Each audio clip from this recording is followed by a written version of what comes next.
Bonjour mes chers amis, la semaine a été dure, très dure, pour les Ukrainiens et pour ceux qui soutiennent l'Ukraine.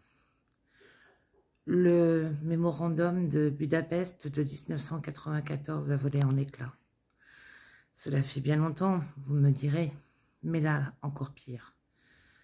Trump, les USA, sont en train de trahir leur parole, leur engagement vis-à-vis de l'Ukraine. Ces coups de fil passés à Poutine pour la paix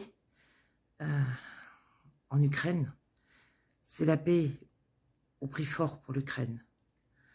Ce que cela signifie, c'est la capitulation. Or, c'est inacceptable. Nous savons que Trump est très fantasque et peut annoncer une chose et son contraire le lendemain.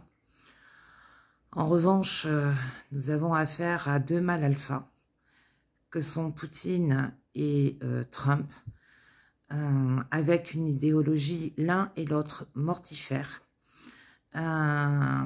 J'espère que le peuple américain va se réveiller également et se rendre compte qu'ils vont vers un État illibéral, quand bien même on parle de démocratie aux États-Unis. Ce qui est inquiétant aussi, c'est que Trump n'a que faire des Européens et demande aux Européens de se débrouiller tout seuls pour la sécurité de l'Ukraine. Alors, si les Européens doivent se débrouiller tout seuls pour la sécurité de l'Ukraine, j'aurais tendance à dire, de quoi vous mêlez-vous, Monsieur Trump, concernant cette paix que vous voulez imposer à l'Ukraine, et ce, à n'importe quel prix. Je suis vraiment en colère parce que je voyais venir les choses. J'étais certaine que Poutine arriverait à mettre Trump dans sa poche.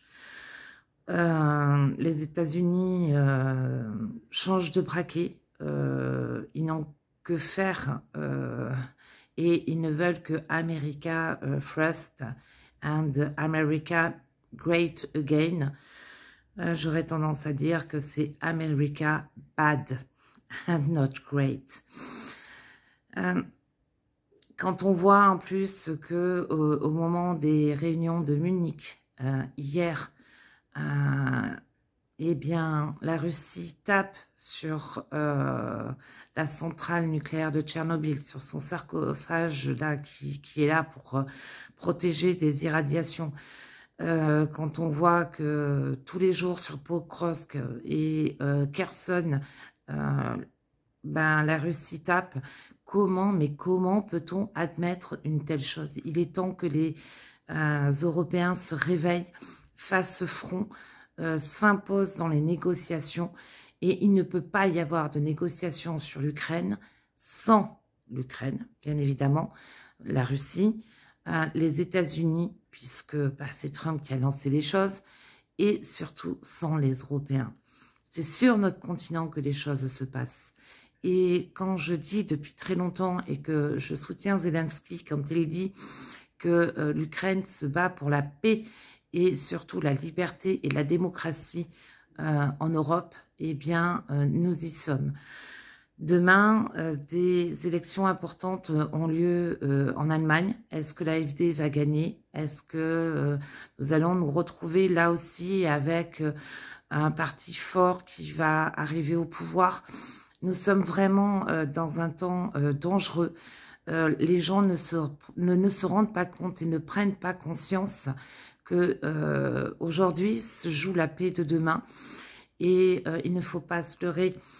Bien évidemment que s'il y a un cessez-le-feu, eh bien nous allons avoir un retour de la guerre d'ici 1, 2 ou 3 ans par les Russes, une fois qu'ils auront fait leur force. Je ne cesse de dire que les Russes ne cherchent qu'une chose, c'est détruire l'Europe. Voilà, on a trop traîné, on a trop laissé faire Poutine au départ. On est toujours trop sur ces lignes rouges. Arrêtons de parler et de lignes rouges de Poutine. C'est lui qui les a dépassées de bien plus longtemps qu'on ne l'estime. c'est pas possible. C'est pas possible qu'on se laisse faire comme ça. C'est pas possible d'imposer une telle paix à l'Ukraine avec un tel prix. Le prix du sang des Ukrainiens dans les négociations concernant les terres rares avec les USA, mais aucune compassion de la part de Trump. C'est un businessman, il n'en a rien à faire. Lui, ce qu'il voit, c'est le fric. Lui, ce qu'il voit, c'est les États-Unis et il n'a que cure de ce qui peut se passer dans le monde. Il cherche son prix Nobel de la paix à tout prix et à n'importe quel prix. Il est à voir ce qu'il se passe également à Gaza, il est à voir ce qu'il se passe un peu partout dans le monde. Là où les États-Unis sont en négociation, entre guillemets, Trump agit de façon irrationnelle et toujours pour l'intérêt du plus fort et non de celui qui est agressé. N'oublions pas que l'agresseur en Ukraine, c'est la Russie. Nous ne pouvons pas laisser les choses se passer ainsi. C'est impossible. L'Europe se réveille un petit peu en créant un tribunal qui va être amené à juger tous les crimes de guerre et notamment Poutine. Mais quand est-ce que ça pourra avoir lieu avec un allié comme Trump pour Poutine? Pour moi, c'est un allié idéologique. On est bien loin de l'allié pour l'Ukraine concernant les États-Unis. Moi, je soutiens complètement Zelensky, son plan de paix et son plan de la victoire, mais pas à n'importe quel prix non plus. Il est hors de question que nous forcions l'Ukraine à des négociations qu'elle ne veut pas mettre en place le temps que le plan de paix ne correspond pas aux attentes du peuple ukrainien. Slava Ukraini, Heroyam Slava.